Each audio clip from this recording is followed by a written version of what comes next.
Tear gas fired as police and security agents battle to control protestants from taking over Lekki Tollgate. Welcome to the news, and thank you for tuning in to listen. Palpable tension is brewing at the Lekki Tollgate in Lagos State now as police fire tear gas canisters to disperse the large crowd of protesters at the venue. The crowd had become too large to control for the security operatives as hundreds of vehicles were blocking the free flow of traffic along the road.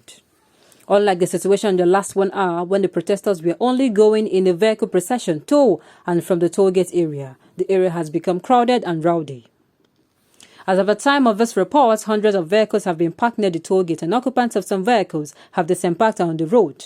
The protesters are gradually occupying the Tollgate despite the stiff resistance to put up by the security operatives at the Tollgate.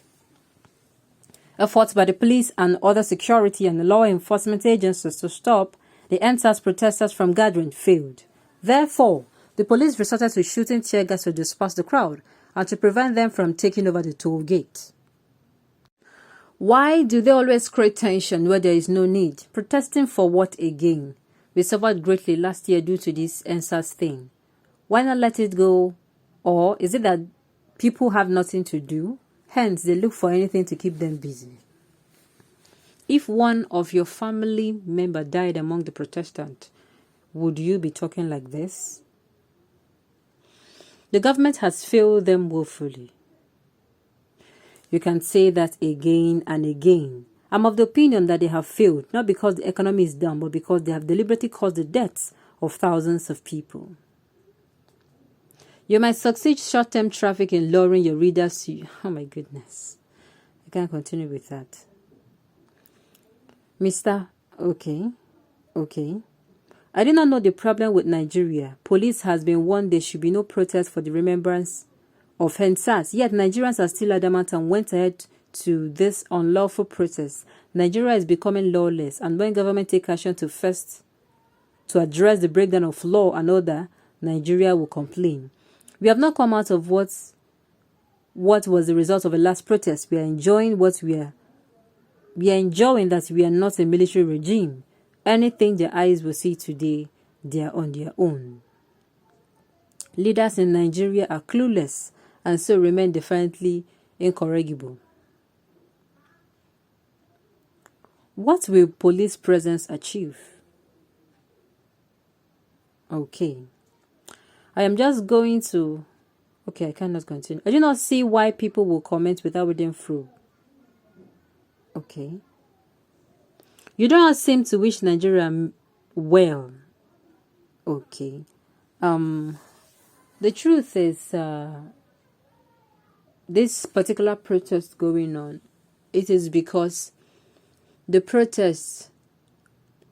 aim of the protest last year, the aim was not achieved. That is just the truth.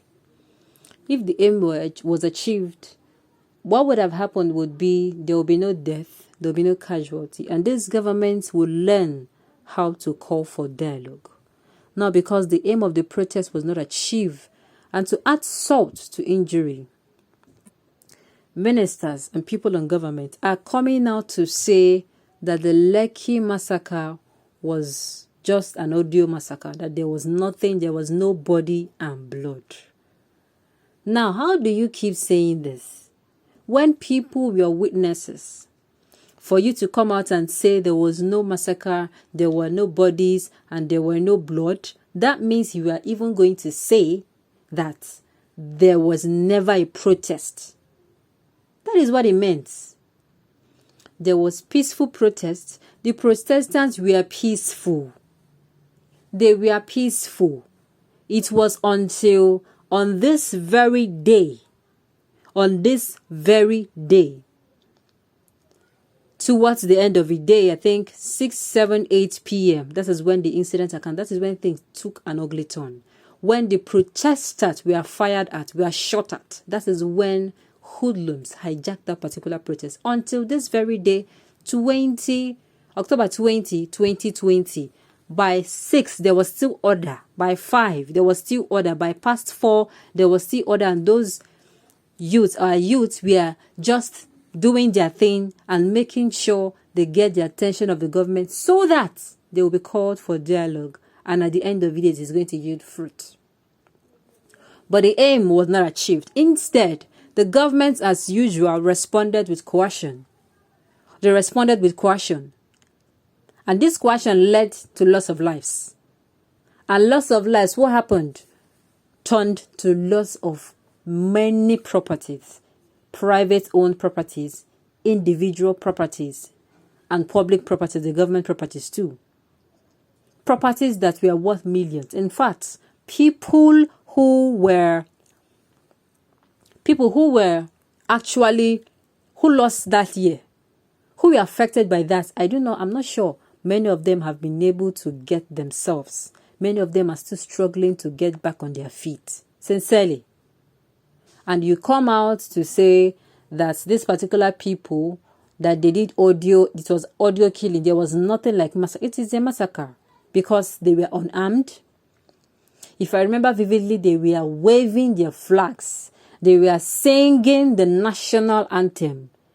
This same unity, peace, faith in Nigeria, and what have you, when the massacre happened. They were not doing anything. There is nothing they did. They were not holding guns. They did not rape one another. They did not steal. They did not come out with any gun or knife or what have you. They were not armed. They never kidnapped. They never killed. And yet, what happened?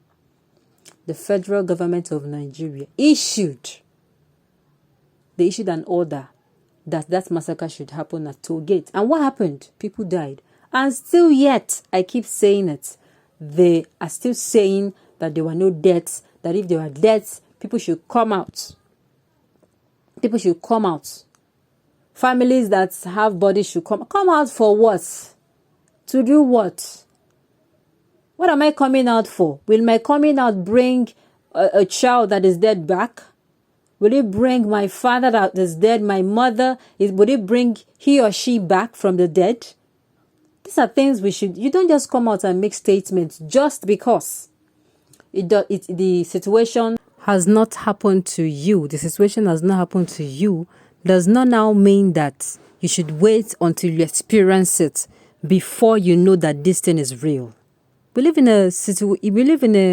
an era where you're supposed to learn from other people's mistakes. You're supposed to learn, or we're supposed to learn from others' mistakes. We should not allow it to happen. We should not allow it to hit us before it happens. But unfortunately, the government does not learn from mistakes. They keep wanting to use coercion and force. And I keep asking myself, when Nigeria was declared a dictatorship, it is very sad. It is very sad. And for this reason, if the government continues to play deaf or not want to use another means other than coercion, I tell you, history will continue to repeat itself. On this note, we have come to the end of the news. We say thank you for listening to the end. Until I come your way next time, enjoy the rest of your day.